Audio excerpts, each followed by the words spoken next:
नमस्कार साथियों, आप सभी का स्वागत है इस ऑनलाइन स्टडी क्लास वीरपथ पर। साथियों, पिछली बार हमने इन सभी चैप्टर्स का एक टेस्ट लिया था जिसमें आप सबने उत्साहपूर्वक भाग लिया।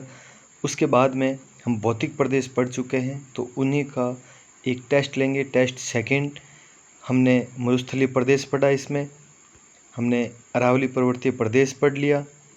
उसके बाद पूर्वी मैदानी प्रदेश तथा दक्षिण पूर्वी पठारी प्रदेश, तो भौतिक प्रदेशों के ये चारों पार्ट पढ़े हमने।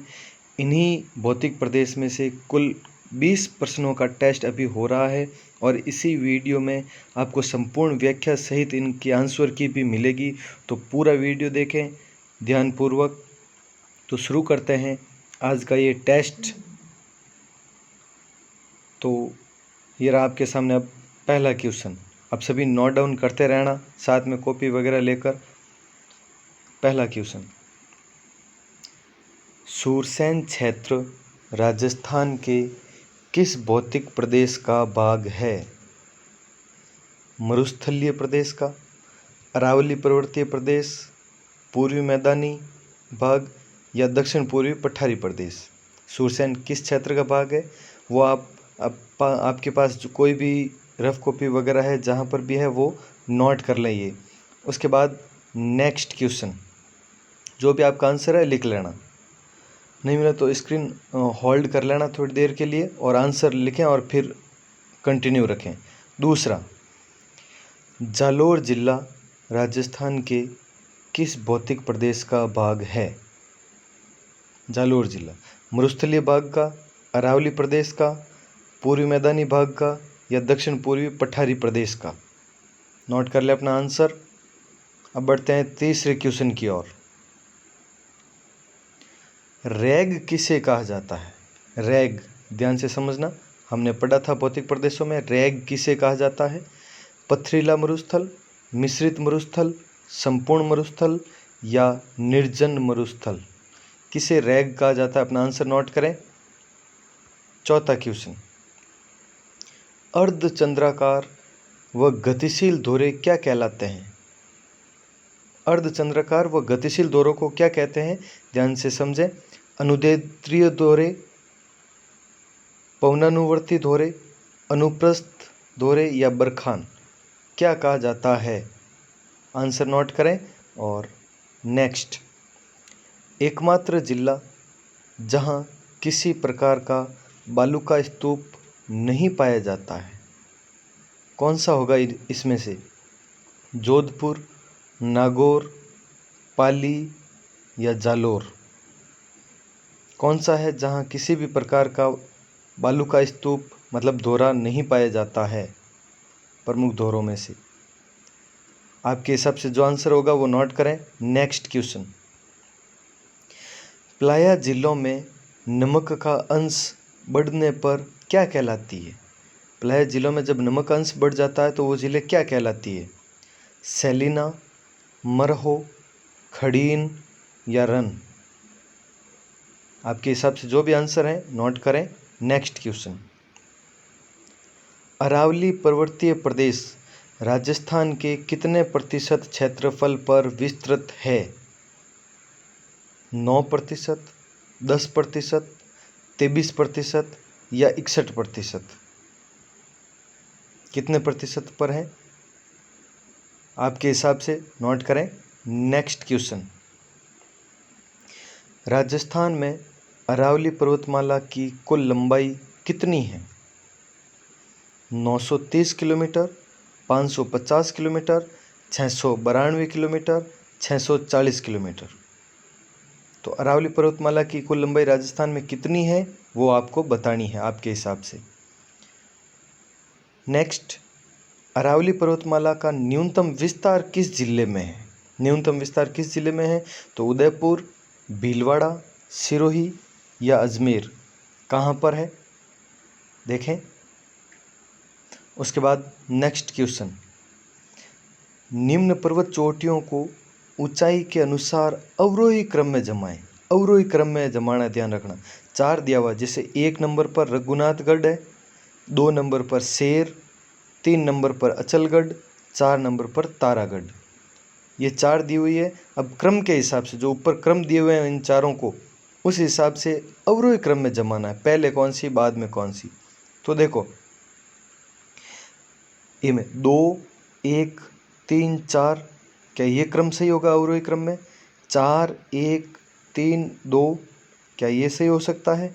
या फिर 2 3 1 4, या डी ऑप्शन है 1 2 3 4। आपके हिसाब से जो भी सही होगा ध्यान से समझ कर लें, ये स्क्रीन होल्ड कर लें और फिर देख लें, ध्यान से समझ लें, इसको आसानी होगी आपको। नेक्स्ट क्वेश्चन, निम्न में से असंगत चुनिए। असंगत क्या है इसमें से? सोमेश्वर दर्रा पाली में है क्या? झीलवानाल राजसमंद, या झीलवाड़ा अजमेर, या सुराघाट अजमेर। इन चारों में से जो गलत है तथ्य वो आपको चुनना है। नेक्स्ट, गोगुंदा जो कि उदयपुर में है से लगाकर कुंभलगढ़ जो कि राजसमंद में है, तो गोगुंदा से कुंभलगढ़ के मध्य के क्षेत्र को क्या कहते हैं? आपको बताना है। लसाड़िया का पठार, ये लसाड़िया या लासड़िया का पठार भी कहलाता है, बताया था आपको। लसाड़िया या लासड़िया का पठार, बोराट का पठार, उपरमाल या पिडमांड का मैदान, क्या कहलाता है ये क्षेत्र, वो भरना है आपको। नेक्स्ट क्वेश्चन, निम्न में से असंगत चुनिए। जो अलग है, गलत तथ्य है, वो चुनना है। उदयनाथ की पहाड़ियाँ अलवर, हर्ष की पहाड़ियाँ सीकर, तिरंगा की पहाड़ियाँ भीलवाड़ा, बिछामेड़ा की पहाड़ियाँ राजसमंद। जो अलग है वो चुनना है। नेक्स्ट क्वेश्चन, शाहबाद क्षेत्र में कौन सा जिला आता है? शाहबाद उच्च क्षेत्र हमने पढ़ा था, शाहबाद उच्च क्षेत्र, तो उस क्षेत्र में कौन सा जिला आता है? धौलपुर, टोंक, बारा या हनुमानगढ़। आपके हिसाब से जो भी आंसर है नोट करें। फिर नेक्स्ट, बनास बेसिन किस प्रदेश का भाग है? बनास बेसिन मरुस्थलीय प्रदेश का भाग है, या अरावली प्रदेश का, या सी ऑप्शन पूर्वी मैदानी प्रदेश का, या डी दक्षिण पूर्वी पठारी प्रदेश का। जो भी आंसर है लिखें अपने हिसाब से। फिर नेक्स्ट क्वेश्चन, विंध्यन कागार भूमि में कौन सा जिला शामिल नहीं है? विंध्यन कागार भूमि में कौन सा जिला शामिल नहीं है? भरतपुर, धौलपुर, करौली, सवाई माधोपुर। इनमें से एक जिला शामिल नहीं है, वो आपको ढूंढना है, समझे। नेक्स्ट क्वेश्चन, पूर्वी मैदानी प्रदेश का ढलान किस ओर है? ढलान की बात हो रही है, किस ओर है वो बताना है आपको। पूर्व से पश्चिम की ओर, पश्चिम से पूर्व की ओर, उत्तर से दक्षिण की ओर, या दक्षिण से उत्तर की ओर। जो भी करेक्ट ऑप्शन हो सकता है वो करें अपने हिसाब से। नेक्स्ट क्वेश्चन, संक्रांति प्रदेश कौन सा क्षेत्र कहलाता है? संक्रांति प्रदेश कौन सा क्षेत्र कहलाता है? मरुस्थलीय क्षेत्र, अरावली क्षेत्र, पूर्वी मैदानी क्षेत्र, या दक्षिण पूर्वी पठारी क्षेत्र। चारों में से जो भी है वो करेक्ट ऑप्शन आपको भरना है। नेक्स्ट, पश्चिमी मरुस्थलीय प्रदेश को शेष राजस्थान से अलग करने वाली समवर्षा रेखा कौन सी है? 20 सेंटीमीटर, 25 सेंटीमीटर, 50 सेंटीमीटर, या 80 सेंटीमीटर। चारों में से कौन सी है वो लिखें। उसके बाद नेक्स्ट क्वेश्चन, लास्ट क्वेश्चन है 20वां, दक्षिण पूर्वी पठारी प्रदेश में किस प्रकार की जलवायु है?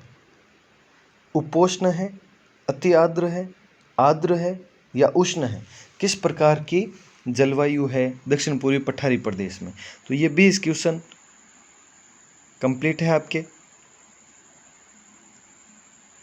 अब इनके आंसर की बताई जाएगी आपको, ध्यान से समझें। आप अपने हिसाब से देख लें एक बार, जो भी आपने किया है इससे पहले आप समझ लें, क्योंकि इसके बाद अब हम आंसर की बताएंगे आपको पूर्ण व्याख्या सहित। तो अब शुरू करते हैं आंसर की लगाना। तैयार रहें आप सभी। अपने हिसाब से आंसर आपने कर लिए होंगे, तो शुरू करते हैं चेक करना। पहला क्वेश्चन, सुरसेन क्षेत्र राजस्थान के किस भौतिक प्रदेश का भाग है? ध्यान रखें, सुरसेन क्षेत्र किस प्रदेश का भाग है? तो अपना करेक्ट है इसमें पूर्वी मैदानी प्रदेश। सुरसेन क्षेत्र हमने पहले पढ़ा था, सुरसेन क्षेत्र कौन सा क्षेत्र आता है? भरतपुर संभाग में। भरतपुर संभाग में भरतपुर, धौलपुर, करौली, ध्यान रखना, भरतपुर, धौलपुर और करौली, इन तीनों जिलों के क्षेत्र को सुरसेन क्षेत्र कहते हैं। और ये सुरसेन क्षेत्र पूरी तरीके से किस में है? पूर्वी मैदानी प्रदेश में, भरतपुर संभाग, ये हमने पढ़ा था। तो ये उपनाम का और इसमें भौतिक प्रदेश दोनों का क्वेश्चन शामिल हो गया। आपको देखो, उपनाम हम पढ़ चुके थे, हमें पता होना चाहिए इसके लिए कि सुरसेन क्षेत्र में कौन से क्षेत्र आते हैं, और फिर हमें ये भी पता होना चाहिए कि वह किस भौतिक प्रदेश में है। तो ये हो गए आपके पूर्वी मैदानी प्रदेश। क्लियर? नेक्स्ट क्वेश्चन, जालोर जिला राजस्थान के किस भौतिक प्रदेश में आता है? जालोर जिला बहुत आसान है, मरुस्थलीय प्रदेश में है ही है जालोर जिला। और अगर मरुस्थलीय में भी पूछें तो अर्ध मरुस्थलीय में। मरुस्थलीय दो प्रकार के हैं, एक तो जो पूरी तरह से मरुस्थल है, जो बॉर्डर पर है, इधर जो सीमा पर है, जैसलमेर है, बीकानेर है, बाड़मेर है वगैरह, और ये जालोर है वो अर्ध मरुस्थलीय में आ जाता है। तो अपना करेक्ट ऑप्शन है वो मरुस्थलीय जिला, मरुस्थलीय भौतिक प्रदेश है जिसमें जालोर जिला आता है। नेक्स्ट, अगले क्वेश्चन की बात करें, रैग। अभी रैग किसे कहते हैं, क्या है वो देखें। ये हम पढ़ चुके हैं पहले। रैग, इसमें करेक्ट ऑप्शन है आपके मिश्रित मरुस्थल। मिश्रित मरुस्थल को रैग कहा जाता है। अब तो फिर पथरीला मरुस्थल क्या है? हमने पढ़ा था पथरीला मरुस्थल मतलब हमादा, ये हमने पढ़ा था, हमादा पथरीला मरुस्थल होता है। और संपूर्ण मरुस्थल की बात करें तो वो होता है इर्ग। इर्ग ये होता है संपूर्ण मरुस्थल। ध्यान रखें, तीन प्रकार के मरुस्थल बताए थे, पथरीला, मिश्रित, संपूर्ण। तो मिश्रित मरुस्थल मतलब रैग, और पथरीला मरुस्थल मतलब हमादा, और संपूर्ण मरुस्थल मतलब इर्ग। तो नेक्स्ट करें, और निर्जन मरुस्थल नहीं, निर्जन कोई क्षेत्र जैसे दरियन कहते हैं जिन्हें, ऐसे जहाँ पे ज़्यादा लोग आते नहीं, ऐसे दोहरे होते हैं जिन्हें दरियन कहा जाता है, ये हम पढ़ चुके हैं पहले। नेक्स्ट, अर्धचंद्राकार व गतिशील दोहरे। अर्धचंद्राकार व गतिशील दोहरे क्या कहलाते हैं? तो इसका करेक्ट ऑप्शन होगा आपके बरखान। बरखान या बरछान भी कहते हैं जिनको, हमने पढ़ा था। तो वो अर्धचंद्राकार होते हैं और गतिशील होते हैं। इस तरह से अर्धचंद्राकार ऐसे दोहरे होते हैं ये। अब अनुदैर्ध्य की बात करें, अनुदैर्ध्य और पवनानुवर्ती ये एक ही चीज़ है, ध्यान रखें। अनुदैर्ध्य कहें, पवनानुवर्ती कहें, रेखीय बालू का स्तूप कहें, यानी दोहरे एक ही बात है। ये होते हैं पवनों की दिशा के समानांतर। इस तरह से ये क्या होते हैं? पवनों की दिशा के समानांतर होते हैं। और अनुप्रस्थ है वो समकोण। कैसे होते हैं? समकोण दोहरे या लंबवत दोहरे हैं वो अनुप्रस्थ कहलाते हैं। तो अपना करेक्ट ऑप्शन बरखान है, जो अर्धचंद्राकार और गतिशील होते हैं। नेक्स्ट, एकमात्र जिला जहाँ किसी प्रकार का बालू का स्तूप नहीं पाया जाता है। कोई भी बालू का स्तूप या दोहरा नहीं है, पाली। ध्यान रखना, हम पढ़ चुके हैं इसके बारे में। देखना, किसी भी प्रकार का बालू का स्तूप नहीं पाया जाता है, सब सामान्य दोहरे हैं वहाँ पे। विशेष प्रकार जो हमने पढ़े थे अलग अलग, उनमें से नहीं है। अब बात करते हैं जोधपुर की। तो प्रमुख तीनों दोहरे जो शुरुआत में हमने पढ़े थे, बरखान, अनुदैर्ध्य और अनुप्रस्थ, तीनों प्रमुख दोहरे जोधपुर में पाए जाते हैं। जोधपुर में प्रमुख तीनों दोहरे पाए जाते हैं। नागौर के बारे में क्या विशेष पॉइंट है मरुस्थलीय से संबंधित? तो वो यह है, मरुस्थल का विस्तार किस ओर है पूछा जाता है। तो मरुस्थल का विस्तार है वो पूर्व से पश्चिम की ओर, इस दिशा से की ओर है, पूर्व से पश्चिम। पूरे मरुस्थल का विस्तार लेकिन नागौर एकमात्र ऐसा जिला है जिसका विस्तार ऑपोजिट दिशा में इस ओर है, यानी पश्चिम से पूर्व की ओर ऑपोजिट दिशा में मरुस्थल का विस्तार है नागौर जिले में। बाकी सब जगह पर इस तरह से ये विस्तार है। क्लियर? तो अपना इसका करेक्ट ऑप्शन क्या हुआ? पाली। फिर बात करते हैं अगला। प्लाया जिलों में नमक का अंश बढ़ने पर क्या कहलाती है? प्लाया जिलों में जब नमक का अंश बढ़ता है तो उसके बाद में ये सैलिना कहलाती है। सैलिना, ध्यान रखें, प्लाया जिलों का ही उपनाम है मरहो। और इसमें जब पानी सूख जाता है इन जिलों में, तब उस समय ये रन या टाट कहलाती है। रन या टाट क्षेत्र कहलाता है। उसके बाद में हमने खड़ीन के बारे में, तो जब ये समतल क्षेत्र हो जाता है, पानी खत्म हो जाता है, तो उसके बाद में जब वहाँ पर खेती कर दी जाती है, जब उस क्षेत्र में खेती कर दी जाती है, तब वह खड़ीन क्षेत्र कहलाता है। क्लियर? तो यहाँ पर नमक का अंश बढ़ने पर सैलिना करेक्ट ऑप्शन। अरावली पर्वतीय प्रदेश राजस्थान के कितने प्रतिशत क्षेत्रफल पर विस्तृत है? करेक्ट ऑप्शन 9% क्षेत्रफल पर। मैंने बताया था 61% किसका है? 61% मरुस्थलीय प्रदेश का क्षेत्रफल है। ये मरुस्थलीय प्रदेश पहला भाग 61.11%। 61 और 9 70, ये बताया था मैंने। 61 और 9 70, तो 9 दूसरा प्रदेश अरावली का। 23 किसका है? पूर्वी मैदानी प्रदेश का। और 6.89% किसका है? दक्षिण पूर्वी पठारी प्रदेश का। तो ये हो गया। और 10% क्या है? तो 10% अरावली पर्वतीय प्रदेश में अगर क्षेत्रफल की जगह पर जनसंख्या पूछा जाता कि संपूर्ण राजस्थान की कितने प्रतिशत जनसंख्या अरावली पर्वतीय प्रदेश में निवास करती है, तो करेक्ट ऑप्शन होता 10%। तो अपने इस क्वेश्चन का करेक्ट ऑप्शन है 9%। नेक्स्ट, राजस्थान में अरावली पर्वतमाला की कुल लंबाई कितनी है? अरावली पर्वतमाला की कुल लंबाई, इसका आंसर है 550 किलोमीटर। अब दूसरे ऑप्शन भी देख लें। देखो, एक विशेष पॉइंट देख लो, हम जो भी टेस्ट सीरीज चला रहे हैं उसमें ऑप्शन भी बहुत महत्वपूर्ण है। सिर्फ जरूरी नहीं कि इस क्वेश्चन का आंसर आपको आ गया बस हो गया। ये मेन एग्जाम की तैयारी है, तो ये देखें चारों ऑप्शन भी पूरा दिमाग लगाएं आप। अगर थोड़ा सा क्वेश्चन चेंज होता तो ऑप्शन चेंज हो जाता, तो वो देखें। अब 550 इसका है। अगर यहाँ पे राजस्थान में शब्द नहीं आता तो अरावली पर्वतमाला की कुल लंबाई कितनी है? अरावली पर्वतमाला की कुल लंबाई कितनी है? तो वो करेक्ट हो जाता आपके फिर 692। अगर सिर्फ पूछते क्या कुल लंबाई, यहाँ पर अगर पूछते कुल लंबाई कितनी है तो कुल लंबाई में 692 किलोमीटर। अब राजस्थान में कितनी है तो कितनी हो, क्या हो गई? राजस्थान में 550 किलोमीटर हो गई। अब यहाँ पे अरावली पर्वतमाला अगर पूछ लेते अरावली पर्वतमाला की औसत ऊंचाई कितनी है, तो वो कितनी है? 930 किलोमीटर। और 640 किलोमीटर क्या है?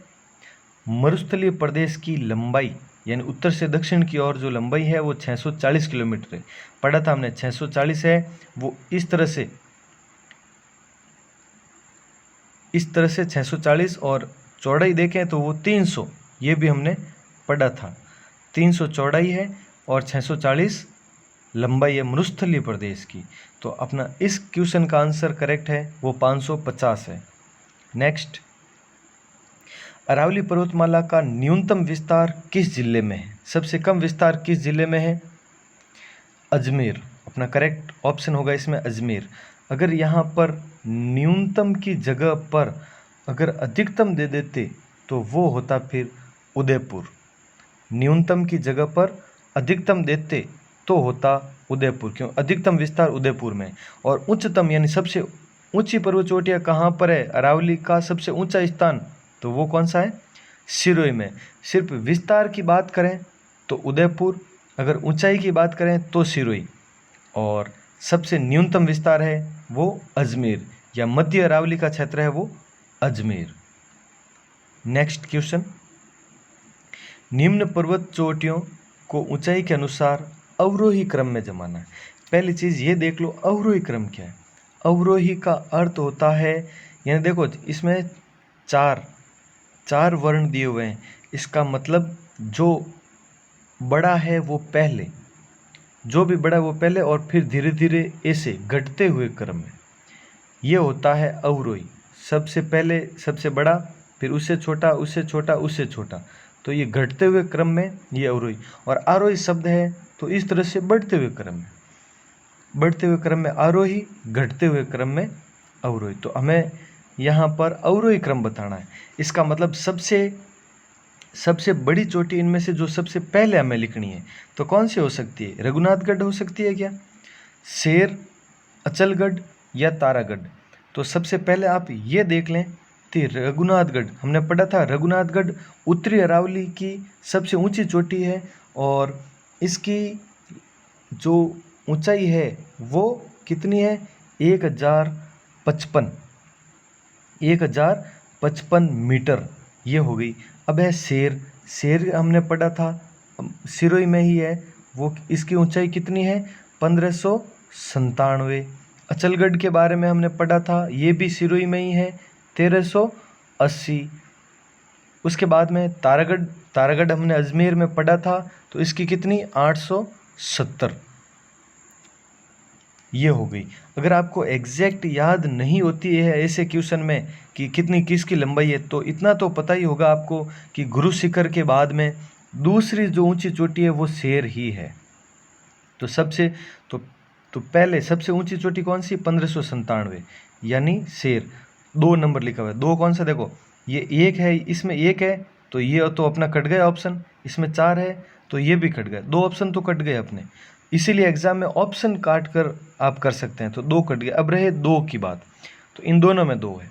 उसके बाद बात करो रघुनाथगढ़, जो उत्तरी अरावली की सबसे ऊंची चोटी, और अचलगढ़, इसमें से अचलगढ़ ऊंची है, तो अचलगढ़ में क्या लिखा हुआ है? 3, 2 और 3। अगर ये 2 ही अगर आपको याद है इन 2 की लंबाई, तो भी आप आंसर निकाल सकते हैं, क्योंकि इसमें फिर क्या हो गया? 2 और 1 आ गया।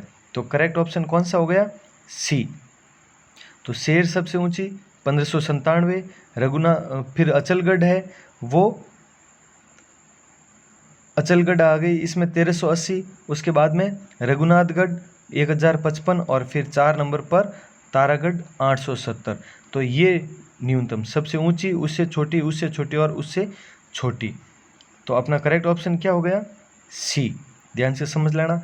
और अगर यहाँ पे एक शब्द आ जाता, यहाँ पे अवरोही की जगह पर आरोही आ जाता, यानी अवरोही में तो हमने इस तरह से, जो सबसे ऊंची है वो पहले और फिर इस तरह से हमने की, लेकिन अगर आरोही शब्द आ जाता तो सबसे छोटी इस तरह से चलते, तो वो होगी, ये देखो उल्टा है, देखो 2 3 1 4 4 1 3 2, तो सबसे छोटी, उससे बड़ी, उससे बड़ी और उससे बड़ी। सिर्फ एक शब्द यहाँ पर अवरोही की जगह आरोही आ जाता, तो अपना ये करेक्ट ऑप्शन हो सकता था।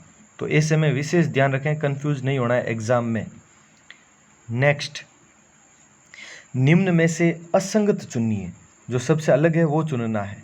सोमेश्वर दर्रा, पाली, झीलवनाल राजसमंद, झीलवाड़ा अजमेर और सूराघाट अजमेर, इनके बारे में हमें चुनना था।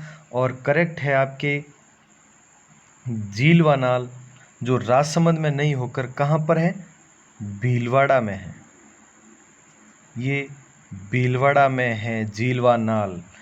बताया था मैंने आपको, झीलवानाल क्या है? मेवाड़ और मेरवाड़ा का रास्ता, यानी इस क्षेत्र में दक्षिणी राजस्थान में मेवाड़, और मध्य में यहाँ पे आ गया मेरवाड़ा, और इनके मध्य है, ये है भीलवाड़ा, यानी मेवाड़ और मेरवाड़ा के मध्य का रास्ता झीलवानाल है। ये चारों दर्रे हैं देखो, तो झीलवानाल कहाँ पर बताया था आपको? भीलवाड़ा में। तो ये हो गया करेक्ट। बाकी सोमेश्वर दर्रा पाली में है, सही है। झीलवाड़ा अजमेर में है, बिल्कुल सही है। और उस टाइम आपको याद हो तो मैंने बताया भी था कि झीलवाड़ा अजमेर में है। कहीं आप तुक मिलाकर अगर ऑप्शन में भीलवाड़ा आ गया तो ऐसे मत करना कि झीलवाड़ा है वो भीलवाड़ा में है, तो ये तुक नहीं मिलाना है। वहाँ पे तथ्य आपको देखने हैं। तो ये हो गया। और सूरा घाट है वो अजमेर में है, बिल्कुल सही है ये। तो ये अजमेर में, ब्यावर में है ये सूरा घाट। तो अपना करेक्ट हो गया बी, झीलवानाल राजसमंद में नहीं होकर भीलवाड़ा में है। तो नेक्स्ट क्वेश्चन शुरू करते हैं। गोगुंदा से कुंभलगढ़ के मध्य के क्षेत्र को क्या कहते हैं? ध्यान से समझना आप इसको। इसके लिए अपना करेक्ट ऑप्शन है वो है बोराट का पठार। हमने पठार पढ़े थे, 4-5 पठार प्रमुख पढ़े थे, जिसमें से बोराट का पठार वो गोगुंदा से कुंभलगढ़ के मध्य का पठारी भाग है, बोराट का पठार कहलाता है। ध्यान रखना, अगर लासड़िया का पठार होता, लासड़िया या लसाड़िया का पठार, तो ये उदयपुर में ही है, तो उदयपुर में ही, लेकिन जयसमंद झील के आसपास का क्षेत्र है, जयसमंद झील के आगे है वो कटा छटा पहाड़ी पठारी प्रदेश है, वो लासड़िया का या लसाड़िया का पठार कहलाता है। उदयपुर में ही जयसमंद झील के आगे जो कटा छटा प्रदेश है, इस तरह से अलग अलग पहाड़ियाँ हैं, पहाड़ी क्षेत्र है, वो लासड़िया या लसाड़िया का पठार कहलाता है। तो ये ऊपरमाल अगर पूछें तो ऊपरमाल के बारे में बताया था मैंने आपको। बिजोलिया, बिजोलिया क्षेत्र कहाँ पर है? बिजोलिया भीलवाड़ा, बिजोलिया से लगाकर भैंसरोडगढ़, और भैंसरोडगढ़ कहाँ पर है? चित्तौड़गढ़ में। तो बिजोलिया से लगाकर भैंसरोडगढ़ के मध्य का जो क्षेत्र है वो ऊपरमाल कहलाता है, ये बता दिया था। तो इसमें ऐसा नहीं है क्वेश्चन में, तो ये क्वेश्चन में ये करेक्ट ऑप्शन नहीं हो सकता। फिर बात करते हैं पिडमांट का मैदान। तो ये पिडमांट राजसमंद से भीलवाड़ा के मध्य है। राजसमंद में एक देवगढ़ नामक स्थान है, राजसमंद में देवगढ़ नामक स्थान है, वहाँ से लेकर फिर ये भीलवाड़ा के मध्य का भाग है, वो पिडमांट का मैदान कहलाता है। तो ये भी क्वेश्चन में नहीं था। तो क्वेश्चन में गोगुंदा से कुंभलगढ़ यानी बोराट का पठार इसमें करेक्ट आंसर होगा। नेक्स्ट, निम्न में से असंगत चुनिए, जो सबसे अलग है वो चुनना है आपको। तो इसमें 13वें क्वेश्चन में आपके करेक्ट होगा डी ऑप्शन, क्योंकि इसमें देखो लिखा हुआ है बिछामेड़ा की पहाड़ियाँ राजसमंद, जबकि बिछामेड़ा की पहाड़ियाँ राजसमंद में नहीं है, वो कहाँ पर है? उदयपुर में है। बिछामेड़ा की पहाड़ियाँ उदयपुर, क्लियर? तो अपना ये करेक्ट हुआ। बाकी तिरंगा की पहाड़ियाँ भीलवाड़ा में, सही है, वहीं पर है। हर्ष की पहाड़ियाँ सिक्कर, बिल्कुल करेक्ट है। उदयनाथ की पहाड़ियाँ अलवर, बिल्कुल करेक्ट है ये। तो ये हो गए। यहाँ पे रूपारेल नदी का उद्गम भी होता है अलवर से, उदयनाथ की पहाड़ियों से, तो ये हम नदियों में वैसे पढ़ेंगे। तो ये अपना करेक्ट ऑप्शन डी, उदयपुर है बिछामेड़ा की पहाड़ियाँ। उसके बाद में बात करते हैं नेक्स्ट क्वेश्चन, 14वां क्वेश्चन। शाहबाद क्षेत्र में कौन सा जिला आता है? शाहबाद उच्च क्षेत्र में कौन सा जिला आता है? 12, करेक्ट ऑप्शन होगा 12। अब ये मैंने बताया था आपको कि राजस्थान का मैप देखें तो इस तरह से ये है आपके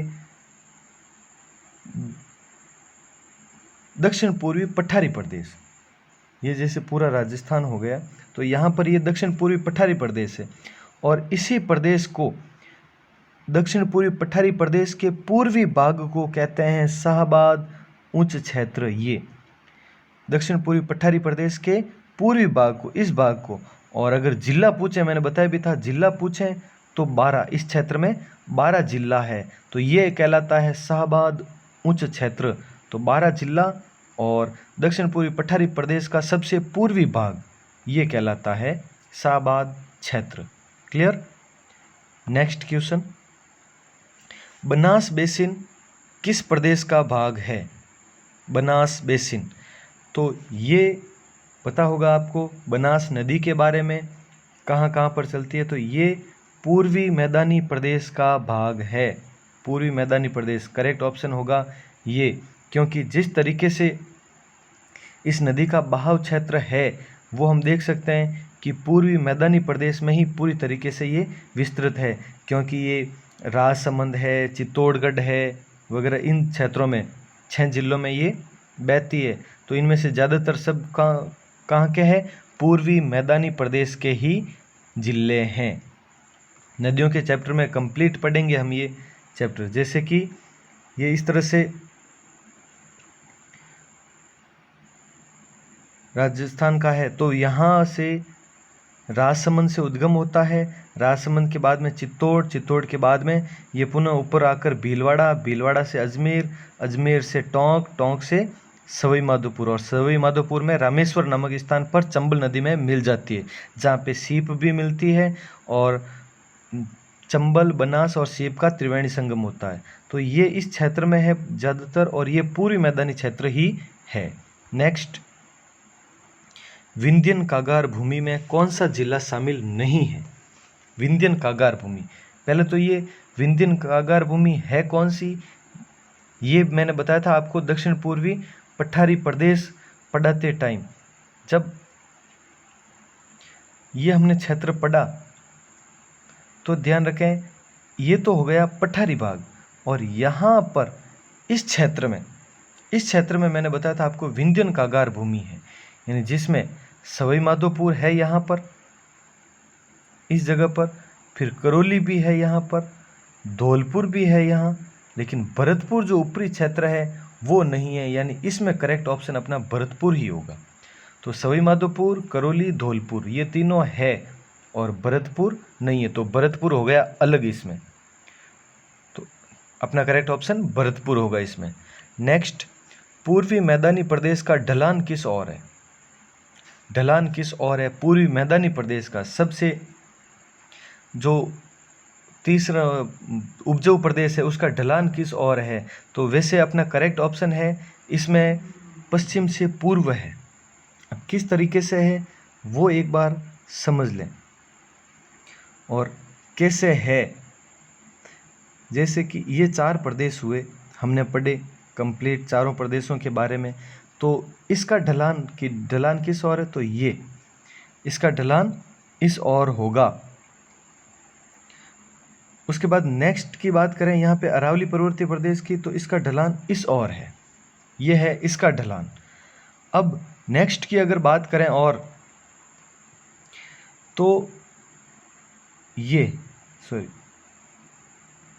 पूर्वी मैदानी प्रदेश ये है इधर पश्चिम से पूर्व, ये अपना पूर्वी मैदानी प्रदेश है, और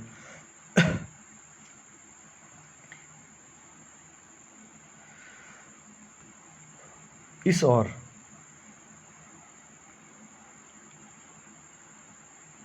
पश्चिम से पूर्व की ओर, और दक्षिण से, और लास्ट भाग है तो उसका ढलान इस ओर है।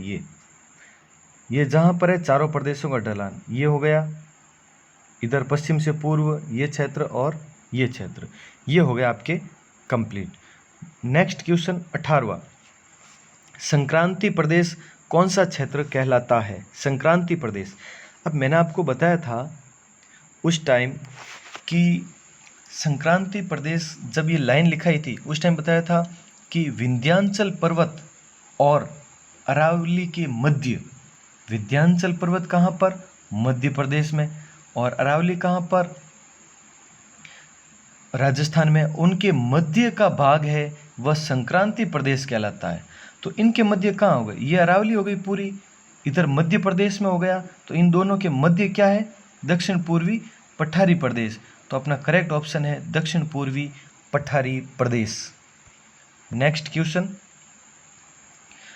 पश्चिमी मरुस्थलीय प्रदेश को शेष राजस्थान से अलग करने वाली समवर्षा रेखा कौन सी है? ध्यान रखें, पश्चिमी मरुस्थलीय प्रदेश को अलग करने वाली, तो बहुत ही आसान है,